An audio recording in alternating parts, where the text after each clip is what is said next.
Les incendies de forêt de la région côtière de l'Est débutés à Uljing dans la province de Gyeongsang du Nord avant de se propager à Samcheok plus au nord sont enfin maîtrisés 9 jours après leur déclenchement. Une réussite due aux importants efforts des pompiers sur place et de la pluie qui est tombée pour la première fois en un mois. Plus précisément, les autorités sylvicoles ont déclaré hier à 9h du matin l'extinction du principal brasier à Uljin alors que des averses commençaient à tomber dans les environs, en particulier sur le mont Unbong. Jusque-là, les combattants du feu avaient d'abord contrôlé les flammes près des maisons civiles avant de se concentrer sur la défense du mont en question et de la zone de protection des pins Gumgansong. Mais différents obstacles se sont dressés devant eux, tels que des bourrasques de vent dont la direction changeait sans cesse ou la fumée noire épaisse qui empêchait les hélicoptères d'approcher des lieux.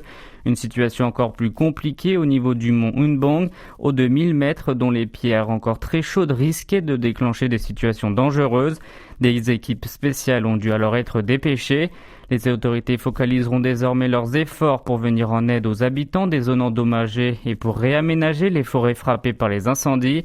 Elles installeront par exemple 20 maisons d'assemblage au canton chinois 2 et pour les sinistrés dont le village n'est pas propice à ce genre de construction, elles projettent d'installer 50 maisons dans un complexe industriel voisin.